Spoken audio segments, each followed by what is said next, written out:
എൻ്റെ പേര് പ്രിൻസ്. ഞാൻ പാലക്കാട് നിന്നാണ് വരുന്നത്.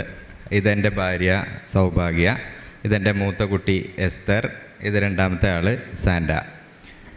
മാതാവിൻ്റെ ഒരുപാട് അനുഗ്രഹങ്ങൾ ഞങ്ങളുടെ ജീവിതത്തിൽ ഉണ്ടായിട്ടുണ്ട്. അതിൽ ഉടമ്പടി എടുത്തു കഴിഞ്ഞിട്ട് ഞങ്ങളുടെ ജീവൻ തന്നെ നഷ്ടപ്പെടാവുന്ന സിറ്റുവേഷനിൽ നിന്നും മാതാവ് വളരെ അത്ഭുതകരമായിട്ട് എന്നെയും എൻ്റെ ഭാര്യേനെയും എൻ്റെ അപ്പച്ചനെയും അമ്മച്ചീനെയൊക്കെ രക്ഷപ്പെടുത്തിയ സാക്ഷ്യമാണ് ഞാനിവിടെ പറയുന്നത്. 2019 ഞങ്ങൾ ആദ്യമായിട്ട് ഈ ഉടമ്പടി എന്ന് പറഞ്ഞ സംഭവം കേൾക്കുന്നത്. അതിനെപ്പറ്റി വലിയ ധാരണയൊന്നും ഞങ്ങൾക്കില്ലായിരുന്നു.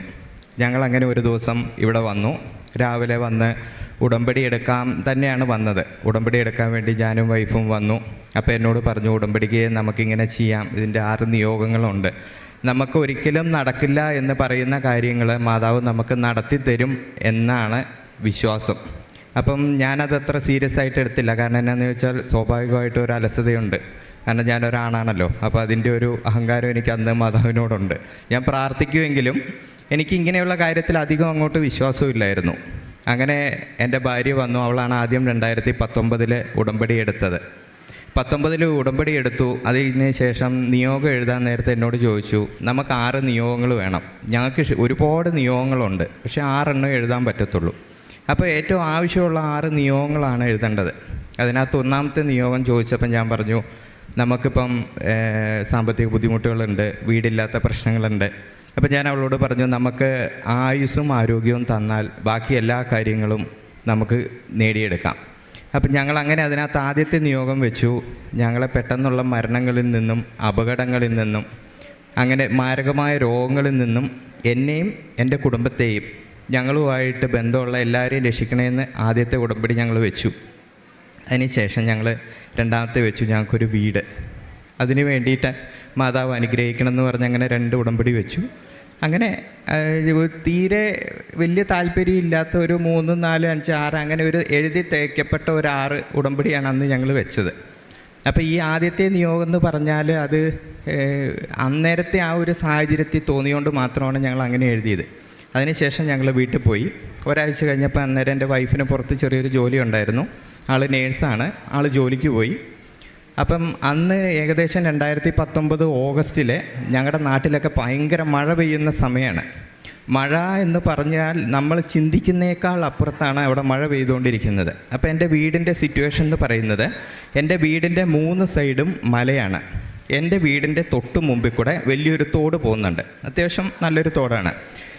എന്നിരുന്നാലും ആ വീട്ടിൽ അത്ര സേഫ്റ്റി ഉണ്ടോ എന്ന് ചോദിച്ചാൽ ഇത്രയും വർഷമായിട്ട്, കാരണം ഒരു 40-45 വർഷക്കാലമായിട്ട് അതിനകത്ത് താമസിക്കുന്നതാണ്, ഇതുവരെ ഇങ്ങനെ ഒരു സിറ്റുവേഷൻ ഞങ്ങൾക്ക് ഉണ്ടായിട്ടില്ല. ഞങ്ങൾ ഫേസ് ചെയ്യേണ്ട ആവശ്യം വന്നിട്ടില്ല. അതുകൊണ്ട് ഞങ്ങൾ വീട്ടിൽ താമസിക്കുമ്പോൾ ഞങ്ങൾക്ക് നല്ല ധൈര്യമാണ്.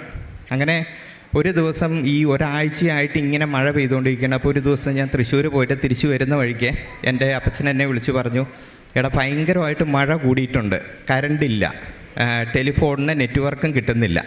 അപ്പം നീ വണ്ടി കൊണ്ടുവരുവാണെങ്കിൽ തോട് കടത്തണ്ട, റോഡിലിട്ടാൽ മതി എന്ന് പറഞ്ഞു. സാധാരണ ഇങ്ങനെ മഴ പെയ്യുന്ന സമയത്ത് എന്നെ വിളിച്ചു പറയും.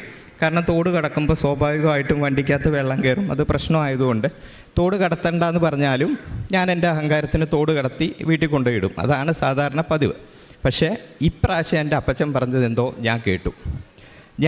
ഞാൻ എൻ്റെ വണ്ടി എൻ്റെ തൊട്ടടുത്ത അയൽവക്കത്തെ വീട്ടിലിട്ടു. അവിടെയൊക്കെ അയൽവക്കം എന്ന് പറഞ്ഞാൽ പാലക്കാട് ജില്ല അറിയാമല്ലോ. ഇവിടെ ഒരു വീടാണെങ്കിൽ ഒരു 300, 400, 500 മീറ്റർ പോകണം അടുത്ത അയൽവക്കം കാണാൻ. അതാണ് ഞങ്ങൾക്ക് അയൽവക്കം. അങ്ങനെയാണ് അവിടുത്തെ സാഹചര്യം. അപ്പോൾ ഞാൻ അവിടെ വണ്ടിയിട്ട് തിരിച്ച് ഞാൻ വീട്ടിൽ വന്നപ്പോഴത്തേനും തോട് നിറഞ്ഞു പോകുന്നുണ്ട്. ഒരു തരത്തിൽ തോട് കടന്ന് ഞാൻ വീട്ടിൽ പോയി വൈകിട്ട് ഒരു 6:30, 7 മണി ആയപ്പോഴത്തേനും കറണ്ടില്ല, മണ്ണെണ്ണ വെട്ടമാണ്. മൂത്ത കുട്ടിയുണ്ട് എൻ്റെ കൂടെ, അവൾക്ക് അന്ന് 2 വയസ്സേ ഉള്ളൂ. എൻ്റെ വൈഫ് അവിടെ ഇല്ല. എൻ്റെ അപ്പച്ചനും അമ്മച്ചിയും ഉണ്ട്, അത്യാവശ്യം ഏജ്ഡാണ്. അപ്പച്ചന് ഒരു ഹാർട്ട് അറ്റാക്ക് കഴിഞ്ഞതാണ് 2008, ഓൾറെഡി സ്റ്റെൻഡ് ഇട്ടതാണ്. അമ്മച്ചിക്കും അത്യാവശ്യം പ്രായമുണ്ട്. അപ്പോൾ ഞങ്ങൾ മാത്രമേ ഉള്ളൂ വീട്ടിൽ. അപ്പോൾ രാത്രി ആയപ്പോഴത്തേനും ഒരു 7-7:30 ആയപ്പോഴത്തേനും മഴ ശക്തിയായിട്ട് പെയ്യാണ്. ഒരു രക്ഷയില്ലാത്ത മഴ. അതെങ്ങനെ പറയണമെന്ന് എനിക്കറിയത്തില്ല, അതേപോലെ മഴ. ഒരു 10 ദിവസമായിട്ട് ഇതേ അവസ്ഥയാണ്. അപ്പോൾ പെട്ടെന്ന് ഞങ്ങളുടെ വീടിൻ്റെ പുറകിൽ നിന്ന്, ഹാളിൽ ഞങ്ങൾ ഇരിക്കുമ്പോൾ വീടിൻ്റെ പുറകിൽ നിന്ന് എന്തൊക്കെയോ ഉരുണ്ട് വീഴുന്ന ശബ്ദം കേട്ടു. ഞാൻ ജസ്റ്റ് ടോർച്ച് എടുത്ത് പുറത്തേക്ക് ഇറങ്ങി നോക്കിയപ്പം ഞങ്ങളുടെ വീടിൻ്റെ സൈഡിൽ വണ്ടി ഇടാൻ വേണ്ടി ചെറിയൊരു ഷെഡ് ഉണ്ടായിരുന്നു. ആ ഷെഡിൻ്റെ ഉള്ളിൽ കൂടെ വലിയ തോട് പോലെ വെള്ളം കുത്തി ഒഴുകി പോവുകയാണ്. അപ്പം ഞാൻ ഇറങ്ങി, ഞാൻ അപ്പച്ചനെ വിളിച്ചു പറഞ്ഞു, അപ്പച്ച ഇതെന്താ സംഭവം എന്നറിയില്ല, വെള്ളം വരുന്നുണ്ടെന്ന് പറഞ്ഞു. ഉടനെ അപ്പച്ചൻ എന്നോട് പറഞ്ഞത്, മോനെ മുകളിൽ മിക്കവാറും ഉരുൾ പൊട്ടിയതായിരിക്കും. ഇങ്ങനെയുള്ള സാഹചര്യത്തിൽ ഉരുൾ പൊട്ടാറുണ്ട് ഇത്രയും മഴ പെയ്യുമ്പോൾ. അത് കേട്ടപ്പോഴത്തേനും എനിക്ക് എന്താ ചെയ്യേണ്ടതെന്ന് അറിയത്തില്ല. കാരണം വീടിൻ്റെ പുറകിലുള്ള കുറേ ഷീറ്റുകൾ, ഡ്രമ്മ്, കുറേ സാധനങ്ങളുണ്ട്. എൻ്റെ പഴയ ബുക്കും അടക്കം ഞാൻ പുറകിലൊരു ബാഗിനകത്ത് വെച്ചിട്ടുണ്ട്. ഇതൊക്കെ ഒഴുകി ഇങ്ങനെ പോവാണ്. ഞാൻ കുറേ ബുക്ക് എടുക്കാൻ നോക്കി.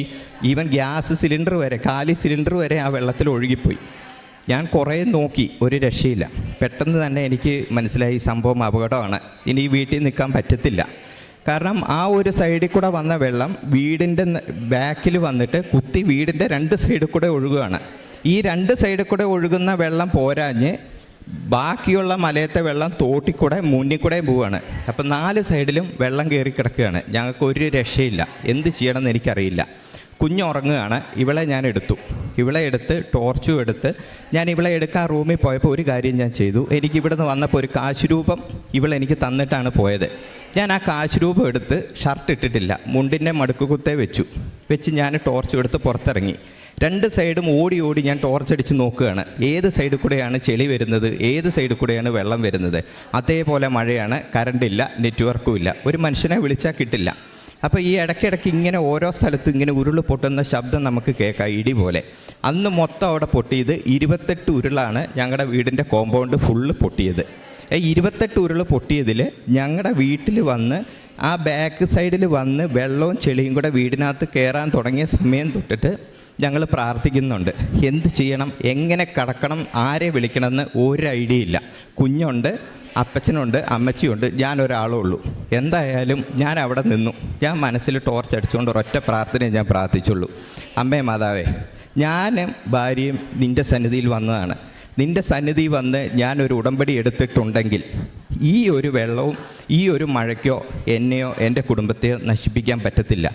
എൻ്റെ കരം പിടിച്ച് അങ്ങ് എങ്ങനെയും എന്നെ ഈ തോട് കർത്തണം. ഞാനത് മാത്രമേ പ്രാർത്ഥിച്ചുള്ളൂ. ഞാൻ കണ്ണടച്ചത് പ്രാർത്ഥിച്ച് തിരിഞ്ഞ് ഞാൻ നോക്കുമ്പം ടെറസിൻ്റെ മുകളിലേക്ക് കയറാൻ വേണ്ടി വെച്ചിരിക്കുന്ന ഒരു സ്റ്റീലിൻ്റെ കോണിയാണ് ഞാൻ കാണുന്നത്. ഒന്നും നോക്കിയില്ല, കോണി എടുത്ത് തോടിൻ്റെ കുറുകെ ഇട്ടു. 2 കവുങ്ങ് വെട്ടിപ്പൊളിച്ച് അതിലേക്കിട്ട് ഞാൻ അപ്പച്ചനെ ആദ്യം കടത്തി, കയറ് കെട്ടി. അത് കഴിഞ്ഞ് അമ്മച്ചീനെ കയറ് കെട്ടി കടത്തി. അത് കഴിഞ്ഞ് കുഞ്ഞിനെ എടുത്ത് ഞാൻ അപ്പുറത്ത് കടത്തി. അങ്ങനെ ഞങ്ങൾ അവിടുന്ന് രക്ഷപ്പെട്ടു. അന്നത്തെ ആ ഒരവസ്ഥ. പിന്നെ അത് കഴിഞ്ഞ് 2 ദിവസം കഴിഞ്ഞിട്ട് പിന്നെ ഒരാഴ്ചയോളത്തോളം ഞങ്ങൾ പള്ളിയുടെ ക്യാമ്പിലായിരുന്നു. അതൊക്കെ കഴിഞ്ഞ് അപ്പം ആ ഒരു സിറ്റുവേഷനായി. പിന്നെ തിരിച്ച് വീട്ടിലേക്ക് പോകാൻ ഞങ്ങൾക്ക് കഴിയില്ല. കാരണം ഓരോ പ്രാവശ്യം മഴ പെയ്യുമ്പോഴും ഈ ഉരുൾ പൊട്ടിപ്പോയ ചാലിക്കൂടെ വെള്ളങ്ങൾ വന്നുകൊണ്ടിരിക്കുകയാണ്. അപ്പോൾ ഈ വെള്ളം വരുന്ന ആ സൗണ്ടും ആ ഒരു ബുദ്ധിമുട്ടും കൂടെ ഞങ്ങൾക്ക് ഭയങ്കരമായിട്ട്, ഒന്നാമത് വയസ്സായ ആൾ കൂടെ ആയതുകൊണ്ട് അവിടെ താമസിക്കാൻ പറ്റാത്ത സ്ഥിതിയായി. പിന്നെ രണ്ടാമത്തെ ചിന്ത, ഒരു വീട് മേടിക്കണം, അവിടുന്ന് എങ്ങനെയും മാറണം, അതല്ലാതെ വേറെ വഴിയില്ല. അങ്ങനെ ഞാൻ ഇവളോട് കാര്യങ്ങൾ പറഞ്ഞു. അപ്പോൾ ഞങ്ങളൊരു വീട് നോക്കാൻ വേണ്ടി പോയി. ഇതെൻ്റെ 2ാമത്തെ സാക്ഷ്യമാണ്. വീട് നോക്കാൻ വേണ്ടി പോയി. വീട് പോയി കണ്ടു, ഇഷ്ടപ്പെട്ടു. കയ്യിലൊറ്റ പൈസയില്ല, വീട് മേടിക്കുകയും ചെയ്യണം. ഞങ്ങൾക്ക് ഈ മഴ തുടരെ ഇങ്ങനെ വന്നുകൊണ്ടിരിക്കുകയാണ്. കാരണം അന്ന് കാലവർഷമായിട്ടുള്ളൂ, തുലാവർഷമായിട്ടില്ല. അപ്പം മഴ പെയ്യും തോറും ഞങ്ങൾക്ക് അവിടെ നിൽക്കാൻ പറ്റത്തില്ല. അറിയാലോ, ദുരിതാശ്വാസ ക്യാമ്പിലൊക്കെ ഒരു പരിധി കഴിഞ്ഞാൽ പിന്നെ ആരും തിരിഞ്ഞു നോക്കാത്ത അവസ്ഥയാവും, പിന്നെ അങ്ങോട്ടൊന്നും കയറ്റത്തില്ല. അപ്പോൾ ഒരു തരത്തിൽ ഞങ്ങൾ വീട്ടിൽ വന്നു. വീട്ടിൽ വന്ന് ഞാൻ പിന്നെ പ്രാർത്ഥിക്കാൻ പറഞ്ഞു. ഞാൻ പ്രാർത്ഥിച്ചു, ഇവളോടും പ്രാർത്ഥിക്കാൻ പറഞ്ഞു. അങ്ങനെ ഒരു വീട് കണ്ടു. വീട് കണ്ട് ഏകദേശം ഇഷ്ടപ്പെട്ടു, അഡ്വാൻസ് കൊടുത്തു. അത് കഴിഞ്ഞ് ഒരു 2-3 ബാങ്കിൽ കയറി നോക്കി. മാനേജർമാരും ലോണ് തരില്ല. കാരണം ഇങ്ങനെ ഒരു ഉരുളുപൊട്ടിൻ്റെ പ്രശ്നം കൂടെ ഉള്ളതുകൊണ്ട് ആ ഭാഗത്തേക്ക് അവർ ലോണ് തരത്തില്ല എന്ന് തീർത്ത് പറഞ്ഞു. ഉടനെ ഞാൻ അവിടുന്ന് ഇവിടെ വന്നു. ഇവിടെ വന്ന് ഈ ആൾക്കാരെ വന്ന് മാതാവിൻ്റെ മുഖത്ത് നോക്കി ഞാൻ പറഞ്ഞു, എൻ്റെ ജീവൻ നീ രക്ഷിച്ചു, അത് ശരിയാണ്, അതിന് ഞാൻ എന്നും നന്ദിയുള്ളതാണ്. ഇനി എന്നെ പേടിപ്പെടുത്തി നീ എന്നെ മുന്നോട്ട് ജീവിപ്പിക്കരുത്, അതിനെന്തെങ്കിലും ഒരു തീരുമാനം നീ എനിക്കിന്ന് ഉണ്ടാക്കി തരണം എന്ന് പറഞ്ഞു. ഇത് പ്രാർത്ഥിച്ച് ഞാൻ ഇവിടുന്ന് പോയി. ആ സമയത്ത് വൈഫ് അവിടെ ഒരു ദിവസം 53 പ്രാവശ്യം പ്രത്യക്ഷീകരണ പ്രാർത്ഥന 53 ദിവസം ചൊല്ലിയായിരുന്നു. അതിൻ്റെ ഫലമായിട്ട് ഞങ്ങൾക്ക് വീട് അഡ്വാൻസ് കൊടുക്കുകയും 2019 ഡിസംബറിൽ തന്നെ ഞങ്ങൾ വീട് രജിസ്ട്രേഷൻ ചെയ്തെടുക്കുകയും ചെയ്തു. ഇതാണ് ഞങ്ങളുടെ 2ാമത്തെ അനുഭവം. ഇനി 3ാമത്തെ അനുഭവം എന്ന് പറയുന്നത് 2021 എൻ്റെ ഇളയ മോളുണ്ടായി. 2022 ഒരു ഒക്ടോബർ ആയപ്പോഴത്തേന് ഇവർക്ക് ഇടയ്ക്കിടയ്ക്ക് ഇങ്ങനെ പനികളും കാര്യങ്ങളും വരുന്നുണ്ടായിരുന്നു. അപ്പം ഈ പനി എന്ന് പറഞ്ഞു കഴിഞ്ഞാൽ ഈ കൊച്ചിന് പനി വന്നു കഴിയുമ്പോഴത്തേന് തീരെ അവശതയാവും, അപ്പം തന്നെ ഹോസ്പിറ്റലിൽ കൊണ്ടുപോകുന്ന ഒരു സിറ്റുവേഷനാണ് എന്നും ഉണ്ടായിരിക്കുന്നത്. അങ്ങനെ ഒരു ഒക്ടോബർ ആയപ്പോഴത്തേനും ഇവർക്ക് പനി വന്നു. എൻ്റെ അടുത്താണ്, ഞാനും മോളും മാത്രമേ ഉള്ളൂ, ഞങ്ങൾ 3 പേരും മാത്രമേ ഉള്ളൂ, ഇവൾ പുറത്താണ്. അപ്പോൾ പനി വന്നു കഴിഞ്ഞ് ഞാൻ ഹോസ്പിറ്റലിൽ കൊണ്ടുപോയി അഡ്മിറ്റ് ചെയ്ത് കഴിഞ്ഞപ്പോഴത്തേനും ഡോക്ടർ പറഞ്ഞു ആൻറ്റിബയോട്ടിക് സ്റ്റാർട്ട് ചെയ്യാൻ, 2 ദിവസം കൊണ്ട് പനി കുറയുമെന്ന് പറഞ്ഞു. 2ആയി 3ആയി, പനി കുറയുന്നില്ല. 4ാമത്തെ ദിവസം രാവിലെ ഡോക്ടർ വന്നിട്ട് പറഞ്ഞു നമുക്കിത് എന്ത് പനിയാണെന്നുള്ളത് അറിയുന്നില്ല, കാരണം ബ്ലഡ് ടെസ്റ്റ് ചെയ്തു, യൂറിൻ നോക്കി, എന്താണ് അസുഖം എന്നറിയത്തില്ല. അന്നൊരു 11:30 ആയപ്പോൾ ഡോക്ടർ എന്നെ ക്യാബിനിലേക്ക് വിളിച്ചിട്ട് എന്നോട് പറഞ്ഞു ഇത് ക്ലിനിക്കലി ഐഡൻറ്റിഫൈ ചെയ്യാൻ കഴിയില്ല, നമുക്കിത് പറയാൻ പറ്റുന്നത് കവാസാക്കി എന്ന് പറഞ്ഞ ഒരു അസുഖമാണ്, പക്ഷേ ഇതെനിക്ക് കൺഫേം ചെയ്യാൻ പറ്റത്തില്ല. ഇത് ചെയ്യാൻ പറ്റുന്നത് സെക്കൻഡ് ഒരു ഒപ്പീനിയൻ എടുക്കണം. അപ്പോൾ സെക്കൻഡ് ഒപ്പീനിയൻ എടുക്കണമെങ്കിൽ ഡോക്ടർ എന്നെ അഡ്മിറ്റ് ചെയ്ത് എന്നെ വിളിച്ചത് ശനിയാഴ്ചയാണ്. അപ്പോൾ പിറ്റേ ദിവസം ഞായറാഴ്ചയാണ്. ഓൾറെഡി 3-4 ദിവസം ഹോസ്പിറ്റലിലായി. കുട്ടിയുടെ സിറ്റുവേഷൻ വളരെ മോശമായി. ഈ കവാസാക്കി എന്ന് പറയുന്നത് ഹേർട്ടിലെ കൊറോണറി ആർട്ടറിനെ ബാധിക്കുന്ന ഒരു അസുഖമാണ്. ഇത് ഹേർട്ടിൻ്റെ കൊറോണറി ആർട്ടറി വീങ്ങിയിട്ട് ഹാർട്ടിന് ബ്ലോക്ക് വരെ വരുന്ന ഒരു അസുഖമാണ്. അപ്പം അതിൻ്റെ സിറ്റുവേഷനും അതിൻ്റെ ആ ക്രിട്ടിക്കൽ പ്രശ്നങ്ങളും ഞങ്ങൾ അന്നേരം മനസ്സിലാക്കി. അപ്പോൾ ഡോക്ടർ പറഞ്ഞ് എത്രയും പെട്ടെന്ന് MES മെഡിക്കൽ കോളേജിലേക്ക് പോകണം, അവിടെ നിന്നാണ് സെക്കൻഡ് ഒപ്പീനിയൻ എടുക്കുന്നത്. അപ്പം ഞങ്ങൾ ഇപ്പം തന്നെ ഞാൻ അവിടെ നിന്ന് കുഞ്ഞിനെ എടുത്തുകൊണ്ട് മെഡിക്കൽ കോളേജിലേക്ക് പോയി. അവിടെ പോയി അവിടുത്തെ ഡോക്ടറിനെ കൺസൾട്ട് ചെയ്തപ്പം അവരൊരു മരുന്ന് മാത്രമാണ് പറഞ്ഞത്, വേറെ ട്രീറ്റ്മെൻറ്റ് ഇതിനില്ല. IVIG എന്ന് പറഞ്ഞ ഒരു തെറാപ്പിയാണ് ഇതിനുള്ളത്. പക്ഷേ ഒറ്റ പ്രശ്നമുണ്ട്, ഇത്രയും ദിവസം പനി ആയതുകൊണ്ടും ഇനി ആ മരുന്ന് കൊടുക്കുമ്പോൾ കുട്ടി റിയാക്റ്റീവ് ചെയ്തില്ലെങ്കിൽ, അതിന് റിയാക്ഷൻ ഉണ്ടാവുകയാണെങ്കിൽ വേറൊരു മരുന്നുമില്ല, നമുക്ക് ഒരു ഹോപ്പുമില്ല. അപ്പം NICUവിലേക്ക് അഡ്മിറ്റ് ആക്കണമെന്ന് പറഞ്ഞു. അവിടെയും വന്നു എനിക്ക് പ്രതിസന്ധി, കാരണം NICUവിൽ അപ്പനെ കയറ്റത്തില്ല, നിർഭാഗ്യവാൻ. വീണ്ടും പുറത്തിരുന്നു, കുഞ്ഞിനെ മടി വെച്ചിരിക്കുകയാണ്, ഈ കുട്ടി വേറെ ആരുടെയും കൂടെ പോകത്തില്ല. അപ്പം ഞാൻ ഒത്തിരി അവിടെ ഇരുന്ന് വിഷമിക്കുകയാണ്, ഞാൻ കരയുന്നുണ്ട്, ഞാൻ എന്ത് ചെയ്യണമെന്നറിയത്തില്ല. അപ്പോൾ എൻ്റെ സിസ്റ്റേഴ്സ് വന്നു. അപ്പോൾ അവരുടെ ആരുമായിട്ട് ഈ കുട്ടി ഈ അസുഖവും കൂടെ ഉള്ളതുകൊണ്ട് തീരെ അങ്ങോട്ട് പോകുന്നില്ല. അപ്പം അനസ്തെറ്റിക്ക് കൊടുത്തു കഴിഞ്ഞാലും ഈ കുട്ടി ഉറങ്ങുന്നില്ല, കാരണം ഞാൻ അവിടെ ഇട്ടിട്ട് പോകുന്ന ഇവക്കറിയാം, ഇവൾ ഉറങ്ങുന്നില്ല. അപ്പം ഞാൻ ഇവളെ എടുത്തു കഴിഞ്ഞ് ഞാൻ പുറത്തു പോയിട്ട് ഞാൻ വൈഫിനെ വിളിച്ചിട്ട് ഞാൻ പറഞ്ഞു, ഇവിടെ ഇന്ന പോലെയാണ് സിറ്റുവേഷന്, നമുക്ക് ഇനിയിപ്പോൾ ഈ മരുന്ന് കൊടുക്കാതിരിക്കാൻ കഴിയില്ല, എന്തായാലും ഇത്രയും വൾഗറായ ഒരു സിറ്റുവേഷനായി, അതുകൊണ്ട് മരുന്ന് നമ്മൾ കൊടുക്കാൻ തീരുമാനിക്കുകയാണ്. അപ്പം നീ പ്രാർത്ഥിക്കണം, ഞാനും പ്രാർത്ഥിക്കാം.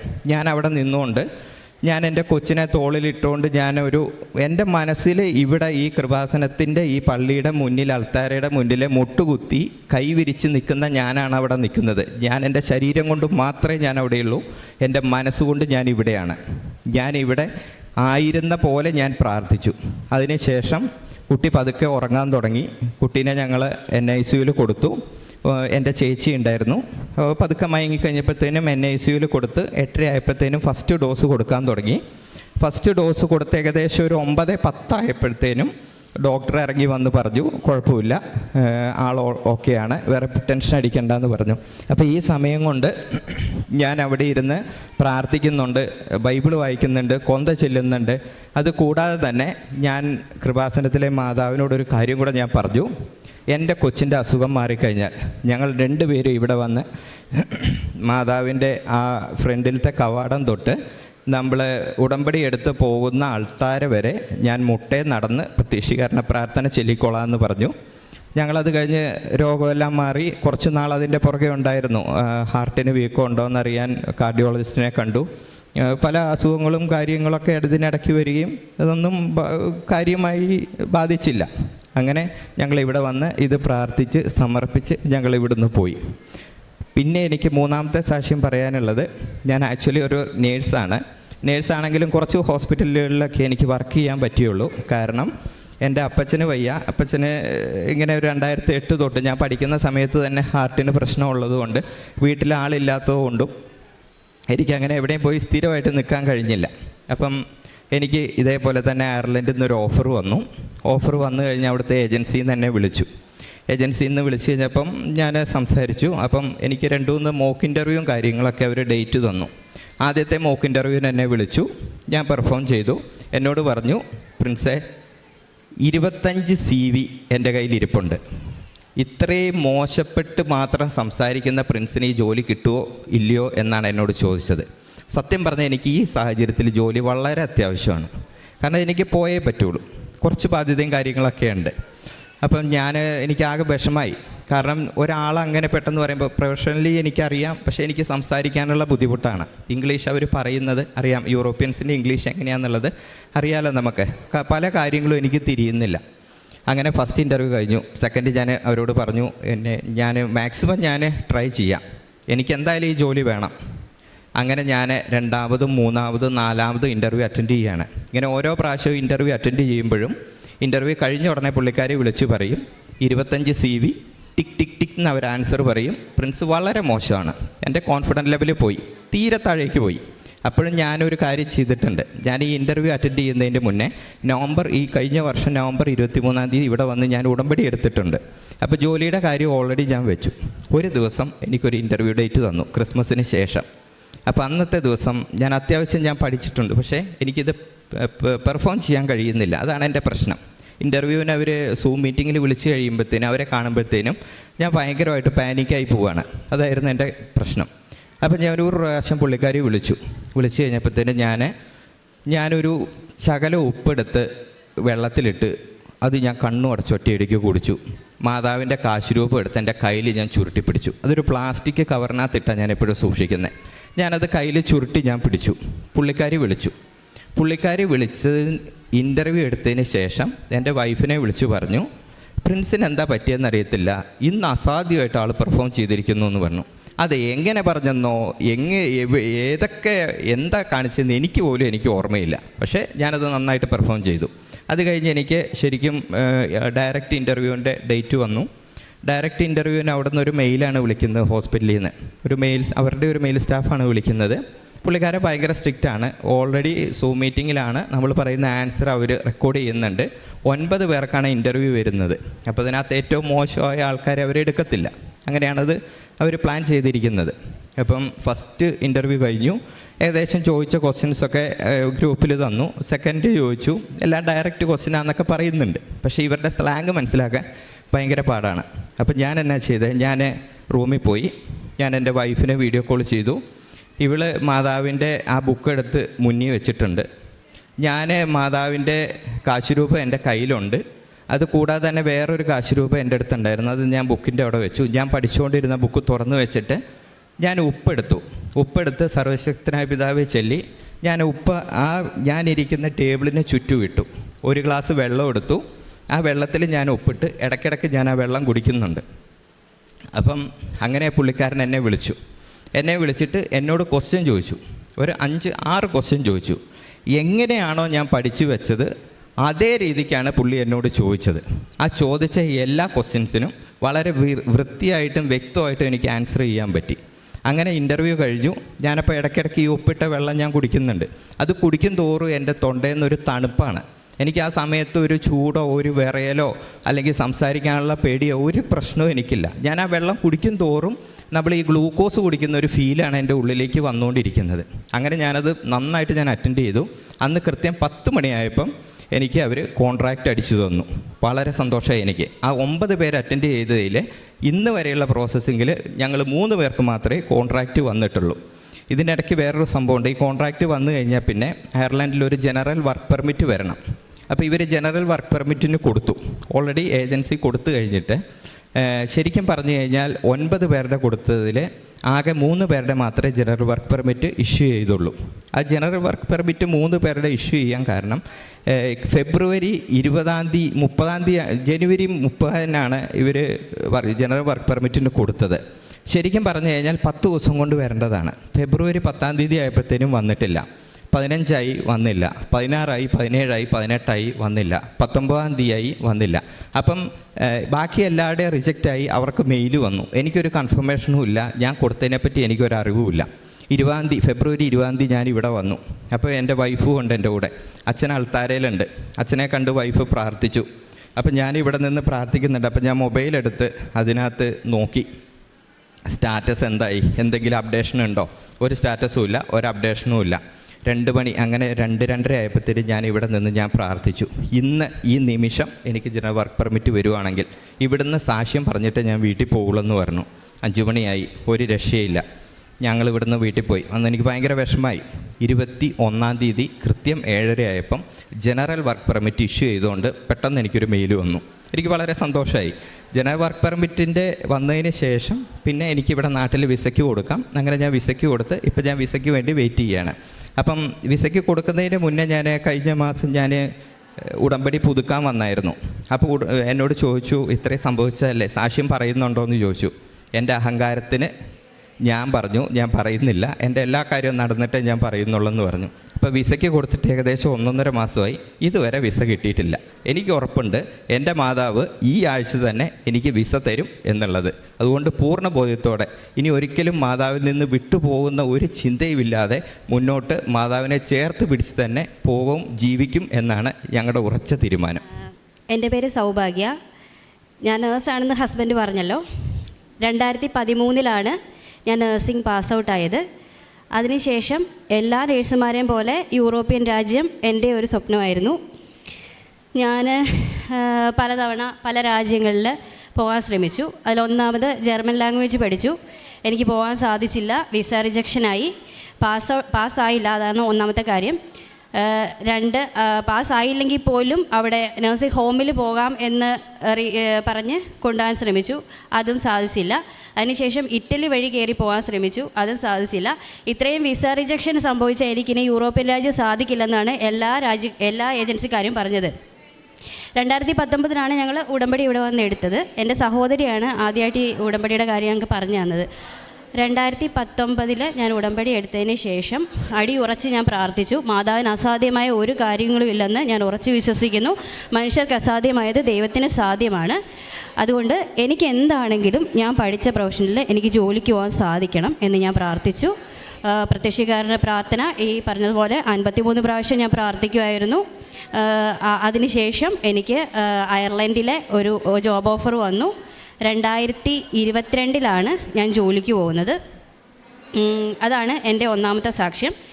രണ്ടാമത്, എല്ലാവരും ആഗ്രഹിക്കുന്ന പോലെ ജോലിയായി, 1 വർഷം ജോലി ചെയ്തു. അതിനുശേഷം റോഡ് സൈഡിലെ വീടും സ്ഥലമൊക്കെ വേണമെന്ന് തന്നെ ആഗ്രഹിച്ചു.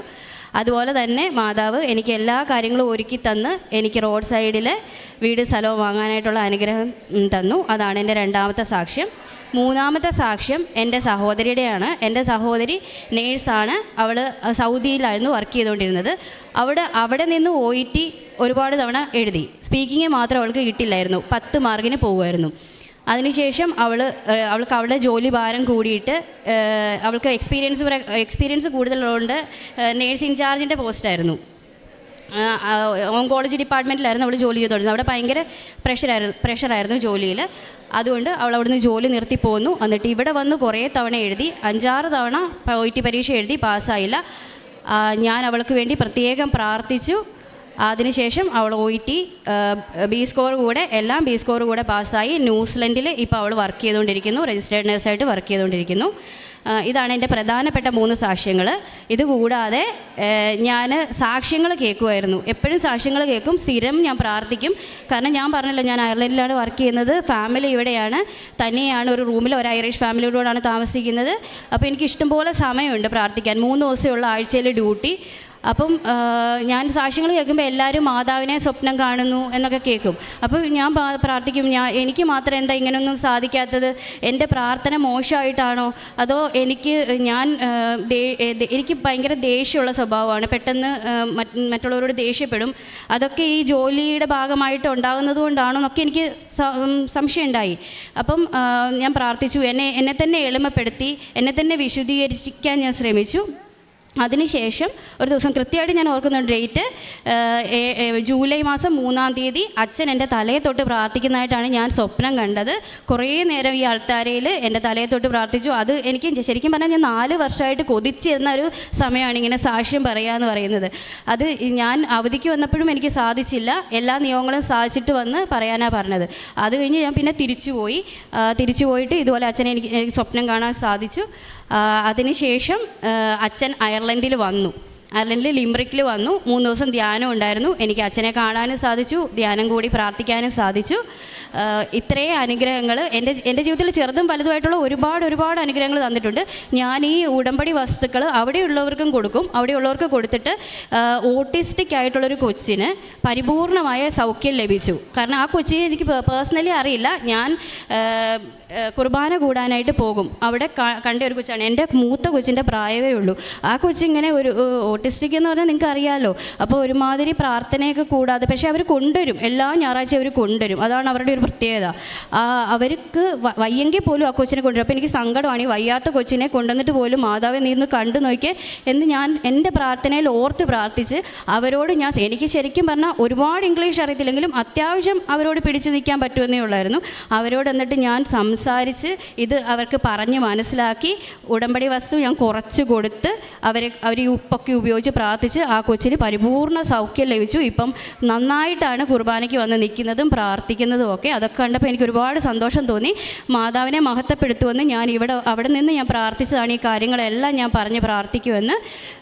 പിന്നെ ഞാൻ യൂട്യൂബിലൊക്കെ ആണെങ്കിലും മാതാവിനെ മോശപ്പെടുത്തി സംസാരിക്കുന്ന കാര്യങ്ങളൊക്കെ കാണുന്നതാണ്. അതൊന്നും ഞാൻ കാണാൻ പോലും താല്പര്യം, കാരണം വ്യൂവേഴ്സിൻ്റെ ഇത് കൂടുന്നതുകൊണ്ട് അതൊന്നും ഞാൻ കാണത്തില്ലായിരുന്നു. പക്ഷേ എനിക്ക് പറയാനുള്ളത് അവരൊന്നും ഇതിനൊന്നും യോഗ്യരല്ല, ഇതൊന്നും പറയാൻ യോഗ്യരല്ല. എന്ത് അത്ഭുതം, എന്തൊക്കെ അത്ഭുതങ്ങൾ ഇവിടെ നടന്നിട്ടാണ് ആൾക്കാർ ഇങ്ങോട്ട് തേടിയാണ് മാതാവിൻ്റെ അനുഗ്രഹത്തിന് വേണ്ടിയിട്ട് വരുന്നത്. അപ്പം ദയവ് ചെയ്ത് എനിക്ക് പറയാനുള്ളത്, മാതാവിനെ ദുഷിച്ച് മനസ്സിൽ വിചാരിക്കുന്ന ആരും മാതാവിനെ ഒരിക്കലും ചെറുതാക്കി കാണരുത്. നമ്മളിവിടെ വന്നിരിക്കുന്നവരുടെ ചെറിയ ആവശ്യങ്ങൾ പോലും മാതാവ് കാണുന്നുണ്ട്.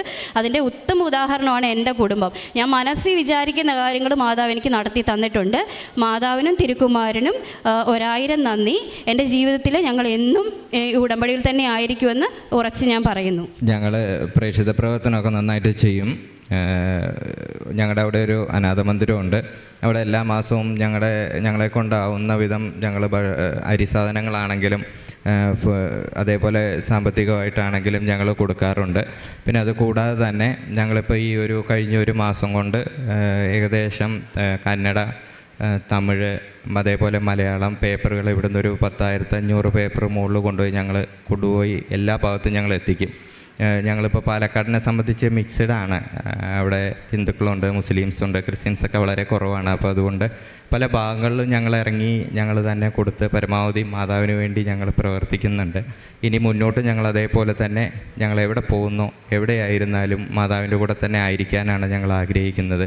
മാതാവ് വഴി ഈശോ തന്ന എല്ലാ അനുഗ്രഹങ്ങൾക്കും ഞങ്ങൾ നന്ദി പറയുന്നു. പരിശുദ്ധ അമ്മയുടെ മധ്യസ്ഥതയിൽ ഇപ്പോൾ ഒരു കുടുംബം, അവർക്ക് ഉണ്ടായ അനുഭവങ്ങൾ, ഒരുപിടി വലിയ അനുഭവങ്ങൾ, തുടക്കത്തിൽ തൊട്ട് പറഞ്ഞ കാര്യങ്ങൾ തന്നെയും എത്രത്തോളം വലിയൊരു സംരക്ഷണമാണ് ലഭിച്ചത്. ഇപ്പോൾ ഇന്ന് പറഞ്ഞ 2-3 സാക്ഷ്യങ്ങൾ ആവർത്തിച്ചതാണ്.